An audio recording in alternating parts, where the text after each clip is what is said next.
2026 के इस massive NEET UG paper leak घोटाले के इस एक्सप्लेनर में आपका स्वागत है।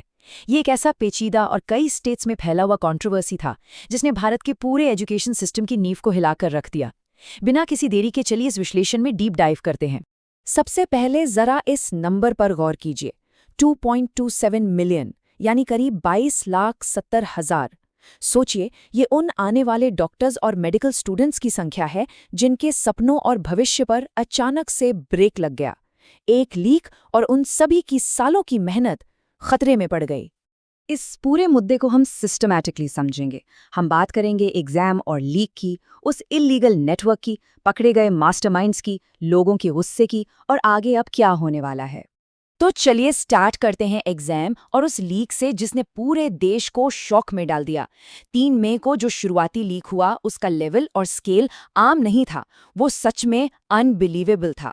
अब यहाँ देखिए, राजस्थान के सीकर में व्हाट्सएप पर एक सो कॉल्ड गेस पेपर घूम रहा था और जब इसको असली ऑफिशियल एग्जाम पेपर से मिलाया गया तो 180 में से पूरे 150 सवाल एग्जैक्टली मैच कर गए। और सबसे हैरानी की बात ये थी कि सिर्फ सवाल नहीं, वर्ड टू वर्ड और यहाँ तक कि पंक्चुएशन मार्क्स भी सेम थे। ये कोई अंदाजा नहीं था, ये सीधा सीधा पेपर लीक था। इस लीक का इम्पैक्ट इतना बड़ा इसलिए था क्योंकि लीक्ड मटेरियल में बायोलॉजी और केमिस्ट्री के करीब 1400 क्वेश्चंस मौजूद थे। इसका सीधा सा मतलब है कि 720 में से लगभग 600 मार्क्स पहले से ही कॉम्प्रोमाइज हो चुके थे। जिसके हाथ भी ये पेपर लग गया, उसका टॉप स्कोर आना तो बिल्कुल गारंटीड था। लेकिन अब सवाल उठता है कि आखिर ये पेपर इतनी जल्दी और इतने सारे स्टेट्स में फैला कैसे। चलिए इस नेटवर्क के काम करने के तरीके को समझते हैं। इस पूरे खेल की शुरुआत होती है महाराष्ट्र के नासिक से। वहां से पेपर की बस एक सिंगल कॉपी हरियाणा भेजी जाती है डुप्लीकेशन के लिए। फिर वहां से 10-10 कॉपीज के 5 सेट बनाकर इन्हें आंध्र प्रदेश, जम्मू एंड कश्मीर, राजस्थान, तेलंगाना और हरियाणा के अलग अलग हिस्सों में भेज दिया जाता है। एक वेल प्लान्ड फिजिकल पाइपलाइन की तरह लोकल कोचिंग नेटवर्क्स के जरिए ये पेपर जंगल की आग की तरह फैल गया।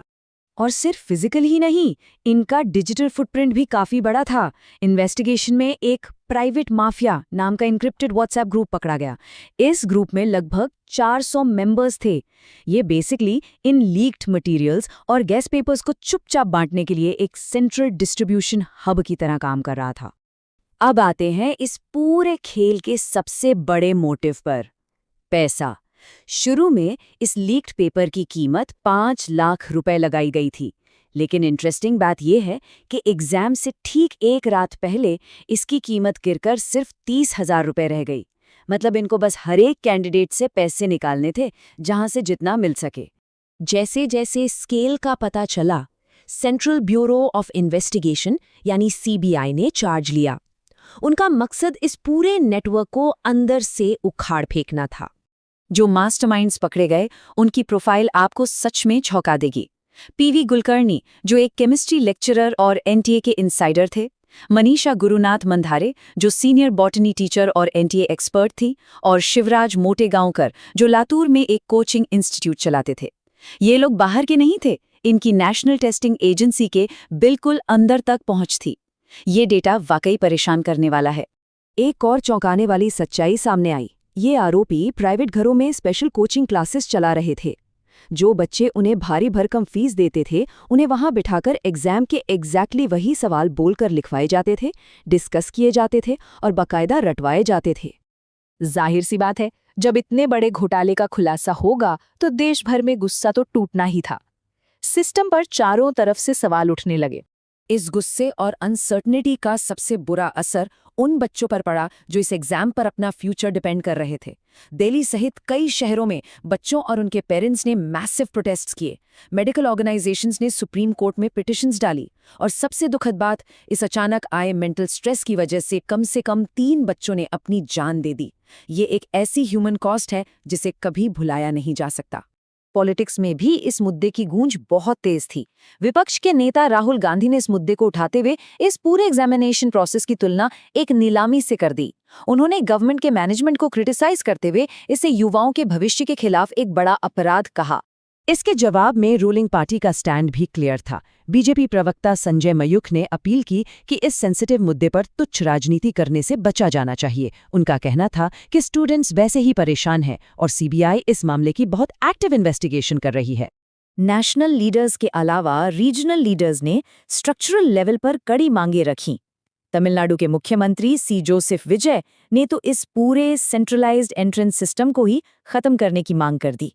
उन्होंने कहा कि नीट को कैंसिल करके मेडिकल कॉलेजेस में एडमिशन सिर्फ 12th क्लास के मार्क्स के बेसिस पर होना चाहिए। इन सब नाराजगियों और प्रोटेस्ट्स के बाद सबसे बड़ा सवाल यही है कि अब आगे क्या होगा। सिस्टम को ठीक करने और ट्रस्ट वापस लाने के लिए क्या कदम उठाए जा रहे हैं। आइए एक क्विक टाइमलाइन देखते हैं। 3 मई 2026 को एग्जाम होता है। गड़बड़ी पकड़े जाने पर 12 मई को एनटीए इस एग्जाम को ऑफिशियली कैंसिल कर देती है और सीबीआई टेक ओवर कर लेती है।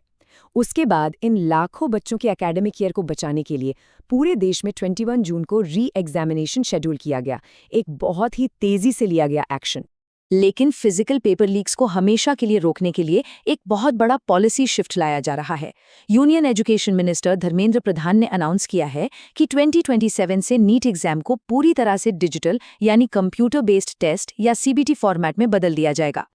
तो इस एक्सप्लेनर के अंत में हम इस एक बहुत बड़े सवाल पर आते हैं। क्या 2027 में सिर्फ कंप्यूटर बेस्ड टेस्टिंग पर शिफ्ट हो जाना काफी होगा? क्या टेक्नोलॉजी सच में इन हाईटेक और शातिर एग्जाम माफियाज को मात दे पाएगी और लाखों युवाओं का भरोसा भारत के एजुकेशन सिस्टम पर वापस ला पाएगी? ये एक ऐसी चर्चा है जिस पर आगे भी ध्यान देना जरूरी है। जुड़ने के लिए धन्यवाद।